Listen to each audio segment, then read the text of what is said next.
സ്വന്തം തട്ടകത്തിൽ പ്രതിഷേധം നേരിടുകയാണ് ഹമാസ്. ഹമാസ് ഭരണകൂടത്തിനും യുദ്ധത്തിനുമെതിരെ പ്രതിഷേധവുമായി നൂറുകണക്കിന് പലസ്തീനികൾ തെരുവിലിറങ്ങി. ഇസ്രയേലിനെതിരായ യുദ്ധം തുടങ്ങിയ ശേഷം ഹമാസിനെതിരെ സ്വന്തം ശക്തി കേന്ദ്രത്തിൽ നടക്കുന്ന ഏറ്റവും വലിയ പ്രതിഷേധമാണ് ലോകം കണ്ടത്. ഗാസയിൽ ഹമാസിനെതിരെ ശക്തമായ പ്രതിഷേധമാണ് ഉയരുന്നത്. 2023 ഒക്ടോബർ 7 ഇസ്രയേലിനെതിരായ യുദ്ധം തുടങ്ങിയ ശേഷം ഹമാസ് സ്വന്തം ശക്തി കേന്ദ്രത്തിൽ നേരിടുന്ന ഏറ്റവും വലിയ പ്രതിഷേധമാണ് കഴിഞ്ഞയാഴ്ച അരങ്ങേറിയത്.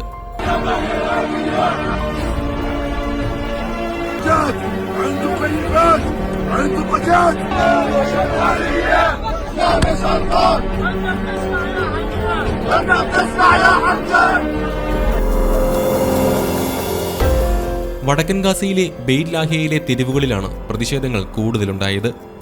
പുറത്തു പോകൂ, പുറത്തു കിടക്കൂ, ഹമാസ് പുറത്തു കിടക്കൂ, യുദ്ധം അവസാനിപ്പിക്കൂ തുടങ്ങിയ മുദ്രാവാക്യങ്ങളും പ്ലക്കാർഡുകളും ഉയർത്തിയായിരുന്നു പ്രതിഷേധം.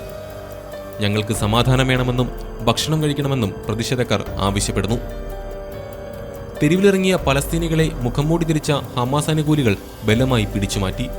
അവർ ഉയർത്തിയ ബാനറുകളും പ്ലക്കാർഡുകളും ബലപ്രയോഗത്തിലൂടെ പിടിച്ചെടുത്തതായും അന്താരാഷ്ട്ര മാധ്യമങ്ങൾ റിപ്പോർട്ട് ചെയ്തു. പ്രതിഷേധക്കാരെ രാജ്യദ്രോഹികളെന്നാണ് ഹമാസ് അനുകൂലികൾ വിശേഷിപ്പിച്ചത്. അതേസമയം ചില സ്ഥാപിത താൽപര്യക്കാർ ജനപ്രക്ഷോഭത്തെ ഹമാസിനെതിരായി ചിത്രീകരിച്ചതാണെന്നാണ് ഹമാസിന്റെ വാദം. വാസ്തവത്തിൽ ഇസ്രയേലിന്റെ യുദ്ധത്തിനും അധിനിവേശത്തിനും എതിരെയാണ് ജനങ്ങൾ പ്രതിഷേധിക്കുന്നതെന്നും ഹമാസ് വക്താവ് ഖാസിം നയീം അൽ അറബി ഒരു മാധ്യമത്തോട് പ്രതികരിച്ചു.